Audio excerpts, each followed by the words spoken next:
Hello and welcome. My name is Danielle Zarbin.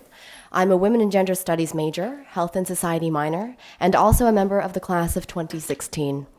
I've been a student ambassador for the Wellesley Centers for Women for the past 2 years, and I'm excited to continue my work building bridges between the centers and the student body through blog posts, discussion panels, and on-campus events. I'd like to introduce our speaker, Dr. Nancy Marshall. She's a senior research scientist and associate director of the Wellesley Centers for Women and adjunct associate professor in women and gender studies at Wellesley College. Her research examines working conditions, worker-family interactions, and worker health among U.S. adults. She received her Doctor of Education in Comparative Human Development from Harvard University and has published extensively in professional journals. Her talk today is entitled, Having It All, Combining Work and Family in the 21st Century. After her remarks, there will be time for discussion. Please join me in welcoming Dr. Nancy Marshall.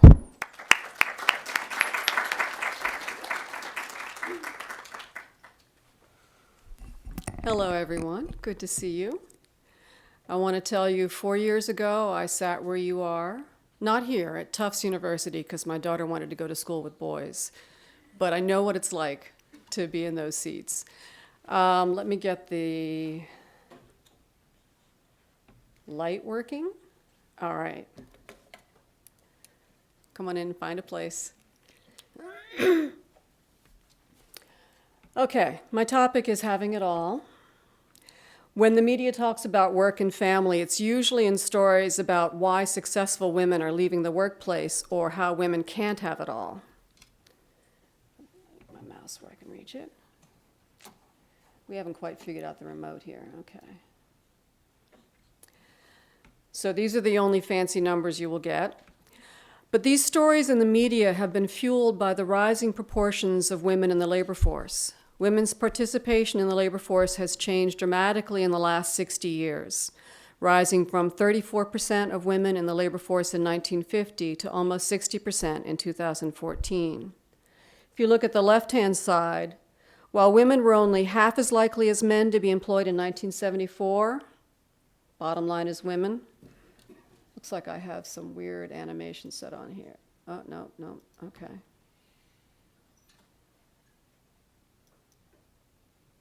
One of my labels isn't showing well. Okay.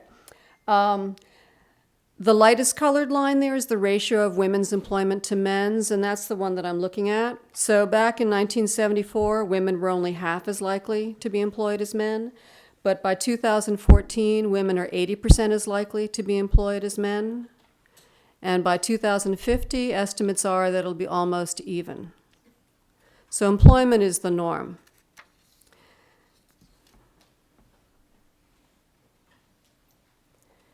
Now, a lot of those media controversies are fueled by the fact that the largest gain in labor force participation over the second half of the 20th century was by women with children under the age of 6. From a participation rate of only 39% in 1975 to 58% in 2013. So what do those numbers mean for work and family? Well, before I get into work and family, I need to set the context, and I want to talk about what it means to be employed these days. What are your kids going to be going into? And perhaps what are you dealing with now? So, according to the research, for most women, as for most men, employment has its ups and downs. Good jobs contribute to health and well-being, including self-esteem and feelings of efficacy, and provide opportunities to make a contribution to others. Bad jobs are exhausting, mind and body numbing, and bad for our health and the health of those around us. Studies of working conditions have identified several key aspects of the organization of work that are related to job stress, lower job satisfaction, and poorer worker health, such as heavy workloads, little control over work, and difficult work schedules. Trends in the economy, including downsizing and outsourcing of core functions, increasing use of contingent or temporary labor, flatter management structures, and lean production technologies have contributed to reduced job stability and increased workload. It's not surprising then that at least a quarter of workers report high levels of emotional exhaustion at the end of the workday.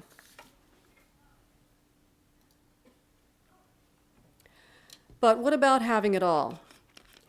I hear many of the students here at the college concerned about whether their job and career choices will jeopardize their future family.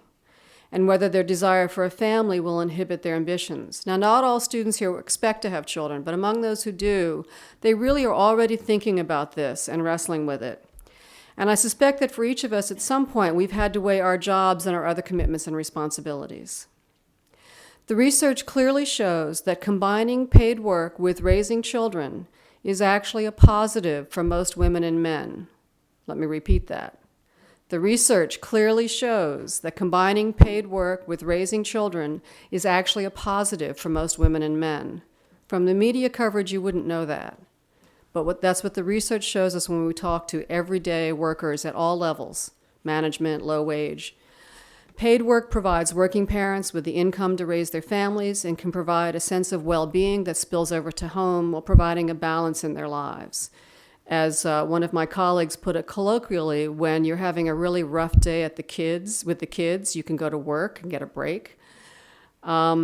So even when combining work and family is stressful, most workers report more benefits from the combination than drawbacks. So it's not that there aren't stresses. Everybody has everyday stresses. The question is, when does it cross the line? Sometimes the tasks or responsibilities in one area interfere with the tasks or responsibilities in the other, and workers can experience true work-family conflict. For example, when the schedules of paid work and family demands are incompatible, as when one has to travel for one's work, or when working shift work. So mothers of young children may choose non-day work schedules to facilitate combining work and family, working evenings or nights while the father works days. However, women working non-day shifts experience higher levels of work-family conflict, possibly because their lives are out of sync with the lives of their social supports and with regular childcare. While couples report liking to work opposite shifts to manage childcare, it means that they have less time together as a couple. So for shift work, it's a real challenge. What's going on in the workplace is also an important factor in the levels of work-family conflict that people experience. Workplaces vary in their norms and expectations of workers' behavior in negotiating the borders between work and family. Some workplaces view borders as rigid. Family needs should not interfere with work responsibilities. I remember being advised when I was part of a national network and traveling a lot to DC that I should never mention my children.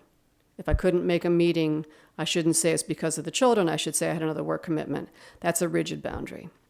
Other workplaces don't want pictures of children on your desk. That's another rigid boundary. Other workplaces view borders as temporally or spatially flexible. Workers may select semi-permanent employment schedules that fit their family needs or may use flex place options such as working from home. Still, other workplaces view borders as permeable, allowing workers considerable day-to-day flexibility in managing the needs of family and work. When people talk about movements such as bringing your whole self to work, that's an example of that. Flexible work arrangements can be particularly important to women who have greater family responsibility, such as a larger family, an aging parent, or a sick spouse, and can reduce work interference with family life. The research finds that sometimes flex time or flex place policies can make a difference, but that is not true in all the studies. What's more important consistently in the research is that when workplace cultures support worker-controlled flexibility, not employer-controlled flexibility, it actually does help to improve work-family balance. So when a kid's home sick, you can come in late after you get childcare coverage, or you can take a day off, that kind of thing.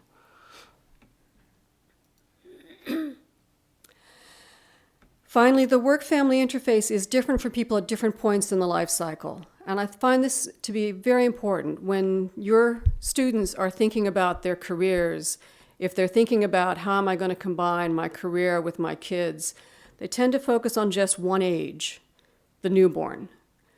But life goes on. Many of you have children, that's why you're here. Life goes on, right? And it changes over the life course in terms of how you're managing work, and your job also changes. So we know from the research that the work-family conflict issues are different depending on where you're at in your work career and where you're at in your family career. So starting with women with young children. More than half of women with a child under 3 are employed. When you look around your neighborhood, it may not feel like that, but more than half of women with a child under 3 are employed, and most new mothers return to work by the time their baby is 3 months old. For low-income workers, they're back by the time they're 2 months old. Women with young children are likely to report greater work-family conflict than women with older children. The Family and Medical Leave Act provides unpaid leave for eligible workers for up to 12 weeks. And the research on maternity leave has found that greater time off from work has a positive relation to maternal health and quality of life. It's good for mom and it's good for baby. However, FMLA leave is unpaid, so many parents can't afford to use it. In addition, over 90% of parents who take leave to care for a newborn or adopted child still return to paid work at the end of the 12-week period. Even when companies offer some paid, you can use your sick leave to cover your FML leave, it doesn't last that long, so that 3-month period, we're still seeing families returning at 3 months. The reality is that many new mothers are back at work while still balancing the demands of caring for an infant.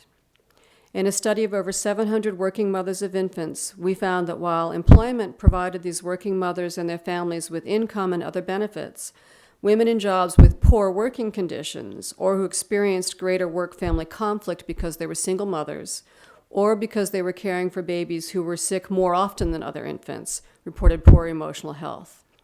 So this is a fancy research way of saying it matters what's going on in your life in terms of how well you can manage the caring for an infant and working. If you have a good job, you're much more likely to be able to manage it. If you have a flexible job, that's part of a good job, but also a job where you like doing your work, where you have some control over the pace of your work, how you meet deadlines, who you can delegate to, who you work with, those kinds of issues can make it more manageable to combine caring for even for an infant and employment. But if you are single parenting, so that it's all on you and you don't have a lot of supports, it's going to be much more difficult. And babies get sick. Anybody here ever have a sick baby? Okay. Every baby gets sick, but some babies get sick more often and more chronically or more severely, and those are the moms who have trouble managing caring for that sick infant with the work. So typical good job setting, most women and men can manage that, and we're not going to leave the men out. I'm going to make sure we come back to that. But if something tips it somewhere in our current economy, current workplaces, it can be hard to manage with an infant.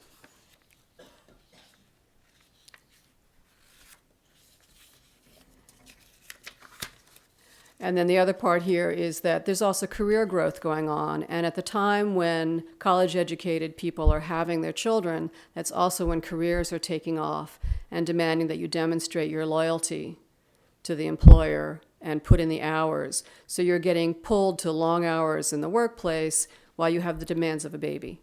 And so there's a tension there that's not the baby's fault that we need to think about too.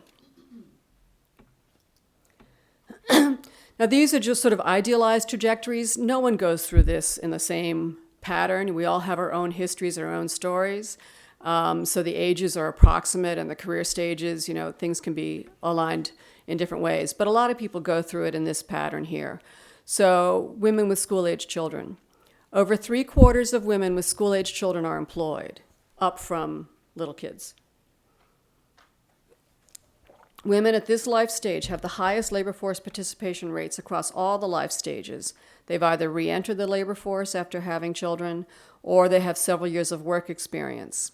Some women have advanced in their careers to positions that, while they may be more demanding, may also offer better pay and benefits.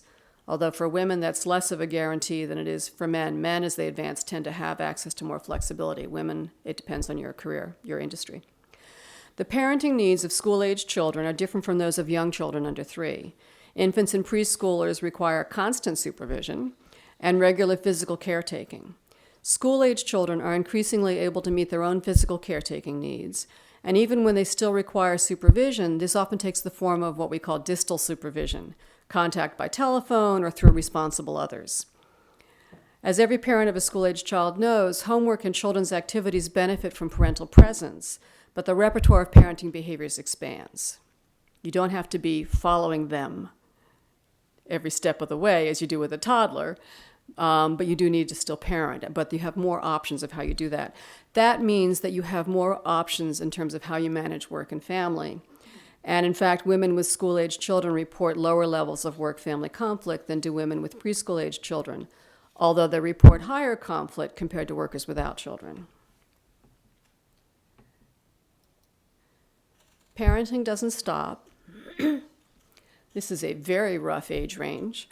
But let's talk about what the media likes to call older workers. Being one of them, I don't quite accept that term. My daughter's just 23. I'm not an older worker. Almost 60% of women and 70% of men between the ages of 55 and 64 were in the labor force in 2009. Some of these workers find themselves responsible for aging parents. While Americans live longer and are healthier than in the past, 15% of people 65 and older need assistance with one or more activities of daily living, and many more need assistance with chores, errands, and transportation. Most of this assistance is provided by family members. One study of women and men found that 26% of women and 15% of men reported spending at least 100 hours a year caring for or helping their older parents. Now, a lot of the media coverage on caregiving for elder parents talks about sandwich generations and about the stresses of caregiving, but most caregiving is actually not the living with, providing personal care. That tends to be time limited, or a few people are in those situations, or dealing with someone with disabilities. Most caregiving for aging parents is actually taking them to doctors, making sure their food shopping gets done, checking in, taking care of home repairs, those kinds of caregiving arrangements. Parenting responsibilities also extend into this time period. While most children of older parents are over 18, parental support in the form of financial support and sometimes co-residence or other assistance often continues until children are in their mid-20s. The norm now is for parents to continue to provide some kind of financial support, either cash or in kind, like help with housing or whatever, up through age 24, 25 parents, just so you know. Okay. At this life stage, while caregiving is less common and in most cases less intense, it is something that any worker may find themselves doing at some point in their adult life. The majority of employed caregivers report that caregiving responsibilities can sometimes affect their work, going in late, leaving early, or taking time off. While caregivers report that their caregiving sometimes interferes with their employment, this is often outweighed by the positive returns to caregiving, including a sense of accomplishment and enhanced interpersonal relationships. So the balance can work both ways. If you're getting something out of caregiving, it makes it easier to manage the stresses of combining being employed and caregiving. And in fact, some studies found that caregivers with good jobs experience less caregiving stress. So again, that balance is important, what's happening at work as well as what's happening outside of work.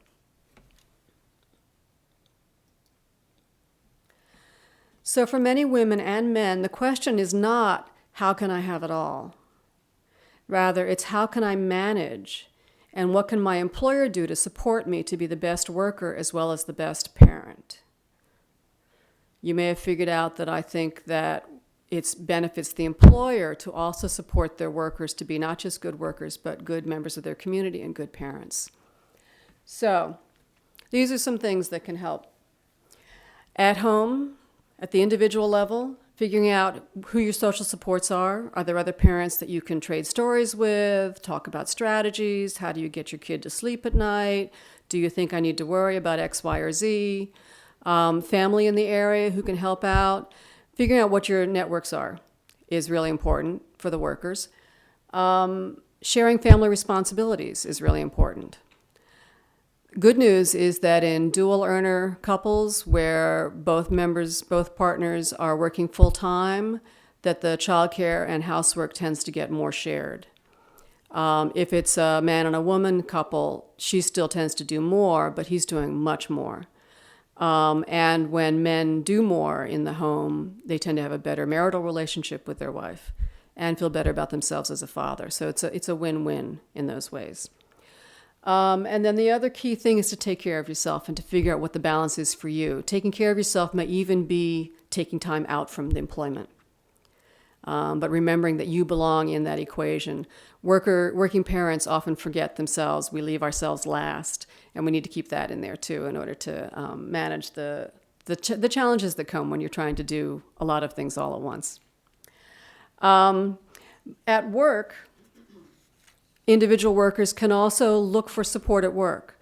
Are there other people who share what you're going through? Or do you have a teammate or a colleague who, even if they're not in the same boat, is a good listener and you can talk to each other about what's going on. That kind of social support, the research has shown, actually does make it easier to manage the stresses of working.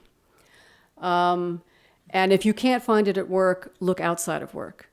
Women in management typically, not typically, but often, if they can't find a mentor or a peer colleague mentor, will go outside through a network of people in similar occupations or even in different industries. But finding someone you can talk to both about what's happening at work and also about the work family makes a lot of difference. But any problem that we think is going to be solved by individuals is a setup for failure. These issues are rooted in larger processes than just what's going on in individual lives or in individual families. And so I think there is a lot that the employer can be doing. One of the most important ways in which employers can make combining work and family less stressful is through providing workplace flexibility. That means different things to different people. But at a minimum, it involves paid time off, including paid vacation and paid sick leave, that can be used for oneself or to care for family members who are ill.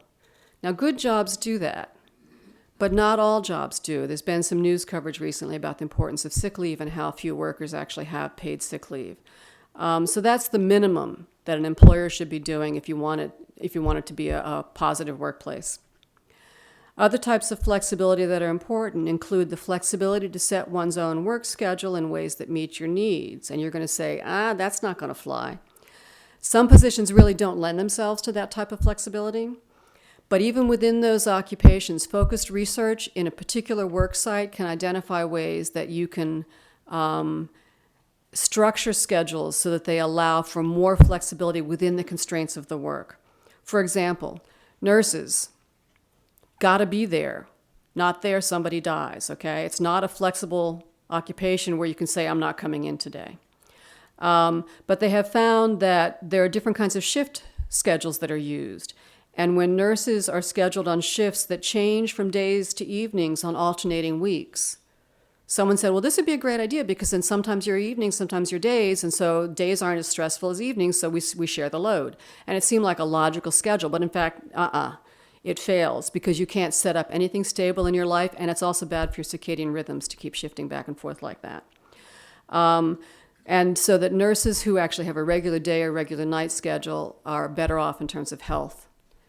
So if you, within any occupation, even the most inflexible, there are ways to figure out how to make it more humane and more supportive of worker health and of work-family balance. The final type of flexibility that helps working families is the day-to-day flexibility to respond to unanticipated family needs, such as a sick child or older parent, or a parent-teacher conference. This type of flexibility relies both on workplace policies and on individual supervisors' ability to implement the policy effectively. So I've talked a little bit about how you can't just not show up for certain jobs, but if the supervisor is supportive of workers being able to take care of life outside of work and can figure out how to respond to that, including even saying, I'm sorry, I really can't accommodate you today. Can you find another way to deal with this? But having it be a conversation, a respectful conversation, goes a long way towards making the worker feel like they have some control over what's going on, which helps them with managing stress. And in many occupations, there are ways in which you can accommodate sick time off, caring for an elder parent. For things that can be scheduled, like parent-teacher conferences in some systems, not in all's, different employers have different ways when they manage those kinds of planned-ahead doctor's visits and things like that. There's one employer that is a large tech firm, SAS, if anybody does computer programming, and they travel, 50% travel on their jobs for many of their tech workers. But their rule is that Friday is a no-travel day, so that Friday you're always guaranteed, so you can schedule doctor's visits in there, other kinds of appointments, schedulable things. And every child's birthday is a no-travel day for every worker. So they found ways, even within a high-travel occupation, to make it more family-friendly. And it has gone a long way towards worker morale there. More formal policies, such as paid parental leave, can reduce the work-family conflict of mothers with infants, and if fathers will take it, of fathers with infants. Other policies, such as generous sick leave benefits that can be used to care for sick children and older relatives, or financial support for childcare and elder care costs, can reduce the conflicts between employment and caregiving. Finally, employers can identify ways to improve general working conditions, not specific to work-family, because good working conditions also provide a balance. If you have a job that basically you love to go to, when you have a family challenge that you have to respond to, you have more whatever it takes to deal with that and then to get back to work and get the balance going. So having a good job helps a lot, even if it's not specific about work-family benefits. So a few caveats. For these formal policies, if they're only used by women, they tend to perpetuate the second shift for women. And they open the door for employers who view women employees as too expensive. So while these policies are important, we need them, we also need to think about the unintended consequences of these kinds of policies. In addition, many women do not report or experience work-family conflict, or they will tell you that combining work and family is rewarding. So when employers put these policies in place, they need to understand for a lot of workers, they're not needed. There may be something else that matters. We don't want to create well-intentioned policies that assume that all women will need this and all men don't, and that create a second shift. Or one of the adaptations that employers will do is to create a lot of part-time jobs, assuming that that's how women can manage it.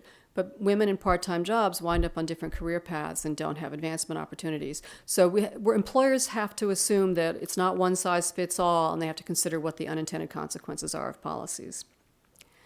In addition, when young women consider their career options, it's important that they understand that combining work and family can be a positive experience. You don't need to assume it will be stressful. It depends on what kind of job you have, what your particular employer is like, what your support systems are like, what your baby's like. If you have an easy sleeper, a great job, you may love the combination. Remind the younger generation, don't leave until you have to leave. Don't assume it's going to be a negative. In fact, employers that have workforces that are a mix of women and men, not all women, not all men, are more likely to offer work-family benefits such as extended sick leave, and these benefits are most likely to be offered to workers who are highly educated or trained, or in unions that have bargained for these benefits. Small business employers they can't always offer the big fancy policies, but they can offer more informal, flexible work arrangements and make those good working conditions. So it's important to look at the whole package there.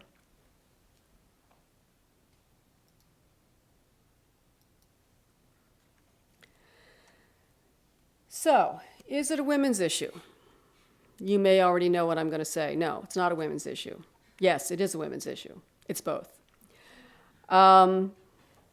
This is from a recent Pew poll in which they asked working mothers and working fathers how difficult it was to balance paid work and family. And you can see that for working mothers, 56% said that it was very or somewhat difficult, but 50% of working fathers said that. Okay, this is the 21st century. So working fathers are actually reporting work-family conflict almost as much as working mothers. In a second. I'm almost done.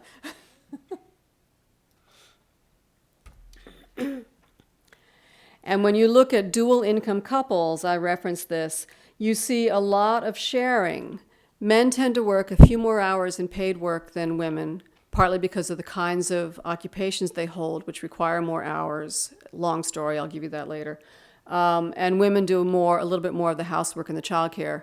But you put them all together and it comes up pretty even, and there's a lot of sharing of the roles. So in the 21st century, we see actually a different picture than most of our discourse, most of our conversations about work and family assume. So we see that, in fact, it matters for women and men, and that in dual earner couples, they're figuring out sharing. That doesn't negate everything I said before. We still have cultures that still assume that women will take care of everything at home and that workers should keep family out of the workplace. Bad workplace. So we need to understand that the world is changing, but the workplace hasn't caught up yet. And that's one of the things we need to take a look at. So addressing the challenges of employment for women requires an understanding of both the ways in which women and men are similar in their experiences of and reactions to poor employment situations, as well as the differences in women's experiences in the workplace, and especially for mothers of children, the second shift that some women still experience. Responses need to be as varied as women's labor force experiences, including re-engineering jobs, expanding work-family benefits, and addressing the role of men in the family. Now I'll stop. Now you can ask your question. Yeah, the question was just on that study, did it differentiate mothers and fathers that were couples and living together with children at home, or just all fathers that with divorce might not have children at home? That's a really good question. I don't know for this particular study, but that's one of the problems with a lot of the statistics you see. The ones that show you that women are doing so much more than men, that includes single parents. Yes. When you look at that's why these dual earner couples data are so important. When it's married or a cohabiting man and a woman, it actually winds up in the 21st century looking much more similar. Now, that's only part of the workforce that we're talking about, so we still need all the other stuff. But there's been a big shift in terms of what men are doing in the home. Yep. The note says it is the parents at home with the kids. In the gray area. For that one, but this one I can't Oh, tell. the one on the I see. Yeah. And you need to always ask how it's been sliced. So, your turn. What do you think? So you said earlier that there is research that shows that paid work and juggling a family is a positive. Yeah. But does that include for the children? Like, is there research that shows children? Yes, and I've done some of it. Oh. You have not messed up your children.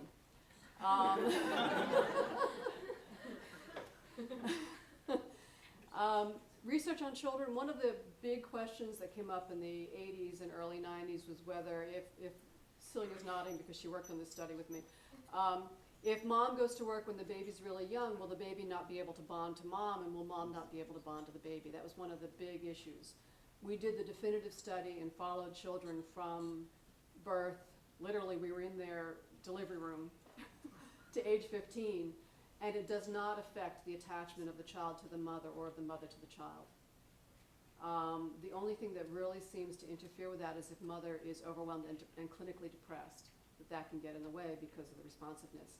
But it's not just about bonding, it's also about whether the child will resent the fact that their parents are working, will want more time from their parents, you know, the child's experience of it. There was a really neat study done by Ellen Galinsky at the WorkFamily Institute in which they interviewed kids. And when they interviewed kids in the middle years to early high school, they were like, I want my parents to spend more time with me, mom and dad. But older kids looked back and said, I'm kind of glad I had some space to do my own thing. And I really appreciate what they're doing and respect them for being willing to create this life for us.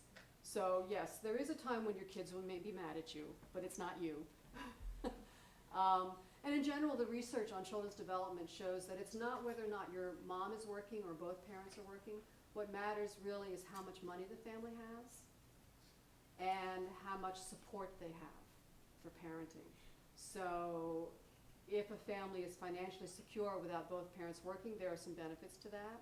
But if both parents working means financial stability, there's some benefits to that. So it's not a one-size-fits-all, but working parents do not damage their kids. Was it your study or a related study that showed that kids are more likely to exhibit disruptive behavior in school if they've been in daycare more than 40 hours? That would be us. Quality daycare, but not. Let me tell you my take on that one. I stated it the wrong way. I Yeah, should no. state it in a more There, positive way. one of the papers, I was part of the NICHD study of early child care and youth development. Yes, I can say that in one breath. And that's when we followed kids from birth to age 15. And we did a paper when the kids were starting school, formal school, that showed that kids who in the first 2 years of life had more hours of care, so 50 or more hours roughly, although we didn't really benchmark it, were more likely to act out, to be a handful when they got into a formal preschool or kindergarten setting. However, follow-up papers have sliced that and looked at which kids part of what matters is the quality of the program they're in. Kids who are put into programs with lots of kids and few adults don't get the kind of adult supervision that every parent knows a kid needs. No, you can't hit Johnny. We don't do that here. Use your daycare manners. Use your words. Remember that one? Use your words? Yeah. So that's part of it, is that unfortunately childcare in the United States often has too large a program, too many kids, not enough adults, and adults who therefore are stressed by it and can't even be their best selves with those kids. So that's a big factor. The other factor is what are the families in which kids are in care a long time? They may well be low-income families working long hours. There may be other disruptions going on. So when they started sort of putting in the, well, what ifs, they found that for most kids it's not an issue. That said, if you have a child in childcare and they come home, there's always the witching hour, whether your kid's in childcare or not, right? I see a few smiles. But if it's beyond the witching hour, if your child really seems to be completely stressed by long hours, okay, your child can't handle this, do something different.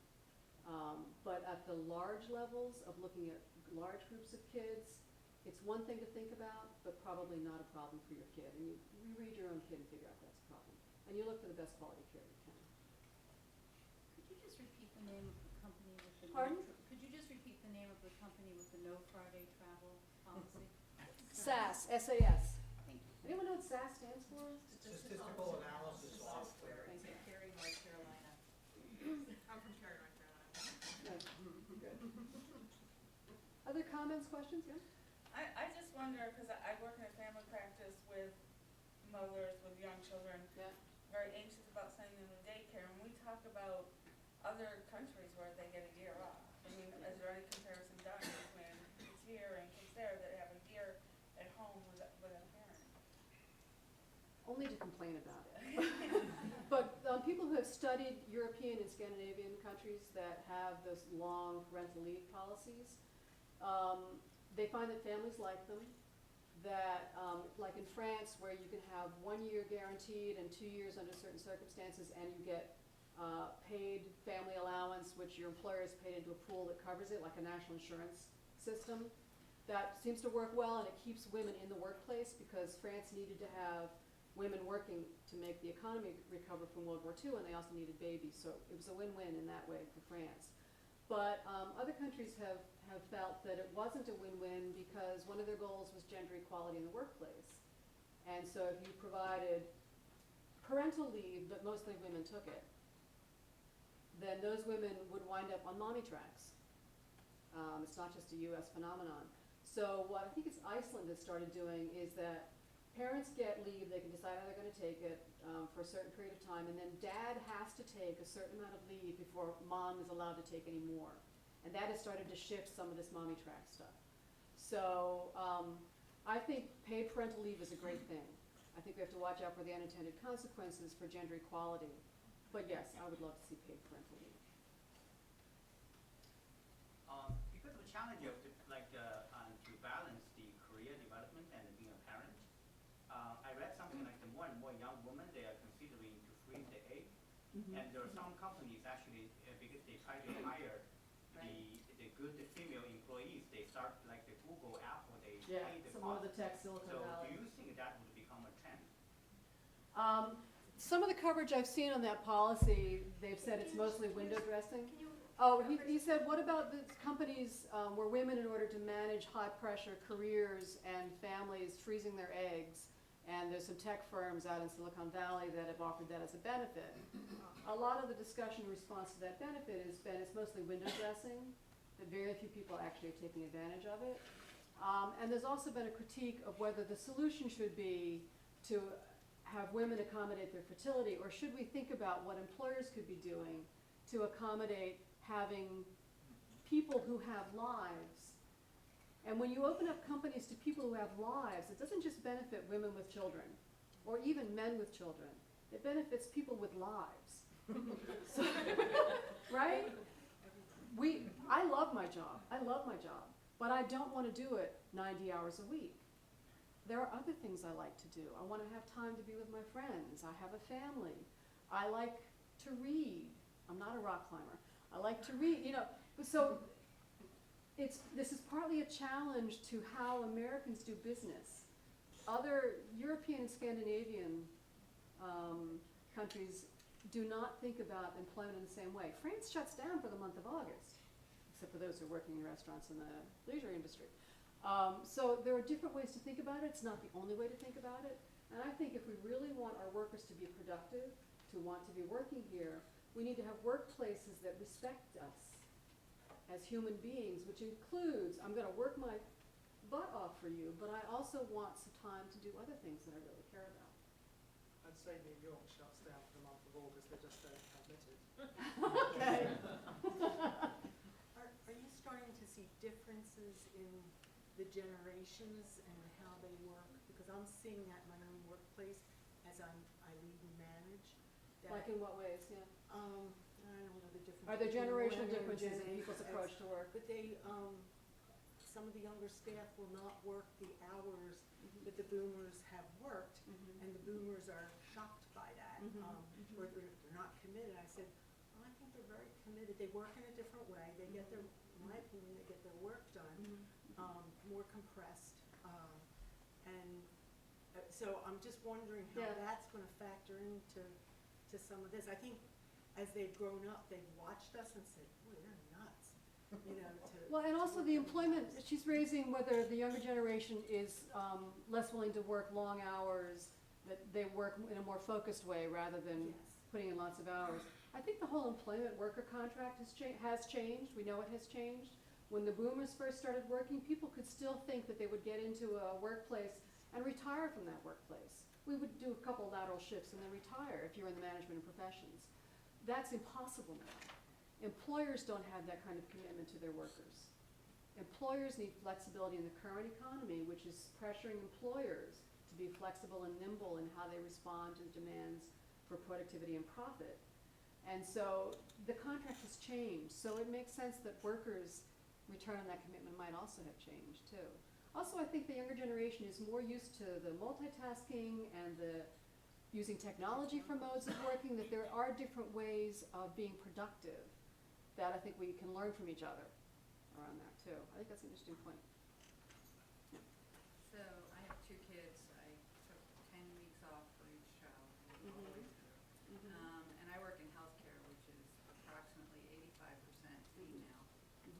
And we still struggle. Right, right. And which also, the interesting thing there is the CEOs of hospitals in the United States, something like 5% are female and 80% of them are nuns. So, you know, so it's an interesting dichotomy in our business. And I think we try to be flexible. I don't think we figured it out. Yeah. It's interesting to think about predominantly female workplaces or industries. Some of those predominantly female workplaces or industries rely on high turnover to keep wages down, so they don't provide family-friendly benefits. There's always another woman who will take the low-wage job. So like in hotels, you see that kind of a pattern. In others, in some hospitals, they've put in 24-hour childcare so that kids can come sleep overnight, sick kids can come in, things like that. But that's primarily in the big markets, like the big cities, Boston, DC, things like that. So it's not a guarantee if you're in a female, quote-unquote, kind of industry or occupation that you're going to have a family-responsive setting, because there are other factors here. And in fact, the research has shown is where there's a balance of women and men that you see more benefits being offered. I just want to comment on your title of having it all, and the generational difference of baby boomers. I think portrayed in the media and other things, there's an idea of having it all is, I will become the CEO, I will become the top of whatever my profession is, and I can have as many children as I'd like, and they'll all be happy and wonderful, and they will grow up to be successful people, and just a beautiful family. And I think that definition of the 1955 sitcoms that used to go around is very different, especially than the younger generation today talks about. Is why in the world would I want to work so hard and work 80 hours a week and become a CEO? But it is very different. So even the question you ask, having it all, what does all mean across society? And that's why I put a question mark on it. It used to be a catchphrase that the goal for everyone was to have, for all women was to have it all. Men were assumed to have it all. But I also think that we were being sold a bill of goods, because no one has the fairy tale. And one of the things that I think the younger generation, some know but some don't know, is that in fact no one has the fairy tale, and that life really is about figuring out how to have what works for you and what you value. And so part of it is figuring out what you value. There are some who do want to be CEOs, particularly here at Wellesley. Any of the students here know someone who intends to be a CEO? No econ? Okay. I was going to say, any econ majors here? Do you know anyone in econ who wants to be a CEO at some point? Well, I'm an econ. Okay. And I'd like to be CEO at some point. Okay, all right. So you see, there is still ambition. This generation doesn't not have ambition. But I hope that we're redefining what having it all means. Societally, we have redefined it. We have smaller families now. But I think we need to get the media on board with what it is we really value. Do we value success with a full-time nanny and traveling 80% of the time? Most of us can't do that. Some of us might. Do we value being a Paul Farmer, or someone who's going to really make dramatic changes in the world? What are the consequences for the rest of their lives in doing that? So there are value questions at all levels of ambition. Hopefully this generation is aware that there are more options besides just that one that the media likes to promote and then critique and say you can't do it. You can do whatever you want. This is Wellesley. Yeah, kind of two thoughts. One is, I'm amazed at how much in my lifetime the role of men has changed. Yes. I mean, when I was growing up, we never saw, that dad's job was not, well, I never saw my dad, and that we just didn't, that wasn't his job. That was my mom's job. And it didn't reflect on whether he was a good dad. He was still a good dad. That was what right. he was supposed to do. Exactly. I think we sometimes forget how much that's changed. Yeah. But the other thing I was just thinking of is, and I think about, my daughter and, all this, but that lean in concept, I mean, I do sometimes think, I do worry about all the expectations of just do more. And I'm glad, the balance I think is so important, because I think you might be able to have it all, but you can't have it all perfectly, if you know what I mean. I mean, you can't both do the 120 hours at work and the perfect And have parent kids and all that, yeah, exactly. all that other stuff. Yeah. And the other thing is how difficult it has been how different it is to raise children. It used to be, you let your kids go out and play. You can't do that anymore. You gotta be taking them from place to place to place to place. Kids don't play on their own anymore. Kids are in organized activities from dawn to dusk. Very different than it was 20 years ago. So there have been a lot of changes here, and I want to just comment. The changes in fatherhood and in masculinity, I think, is really important. It used to be for a man to be a good dad, it meant that he brought home the paycheck and took care of his family. That was important. And that he would spend some time with his kids, Little League, things like that. Nowadays, younger generation, you may not believe this yet, but the men of your generation, to be a man means to actually spend time with their little kids, not just on the softball field, and to spend time with their little kid's mother. When I talk to my students in class about whether that's how the men that they know talk, they're not talking that way yet. Give them 5 years, because we can see from this research that in fact fatherhood has changed. Young men's masculinity takes a little while to get there sometimes. Is that a fair way to put it? But the other thing is, I want to talk about lean in, because I think that's important, particularly here at Wellesley. Wellesley is a high-power, high-pressure school. The best and the brightest. There are ambitious young women here who will go on to do amazing things on a public stage, and we love that. But there are plenty of young women here who have different goals for themselves and who are using this platform to get an amazing education, to connect with other people who share their intelligence, their social ability, their willingness to do things and to connect. that's also a good thing to do with your lives and to figure out how you want to do that. But the lean-in philosophy does come onto campus here, and I think your daughters will be talking to you about some of that if they feel pressured by it. And it's okay to say, for some women, lean-in is the right thing. You know, if you want to be CEO of Facebook, lean-in is the way to go. Because you have to go for it and you have to push. And she has a husband who was amazing. You need that kind of person and family support in order to do what she did. But there are plenty of other models out there and role models out there, including in the alum network here. So for your daughters, if you start to hear that that's a pressure they're experiencing, remind them that there are different ways of being excellent here at Wellesley, too. The key thing, too, out of Lean In that I think is important, that related to this talk, is that what I do hear from young women is this worry about work, family, and I can't have it all, and so therefore either I can only have a career or I'm not going to try for that career because it's closed to me because I want to have a family. And one of the messages in the Lean In book was don't leave until you're ready to leave.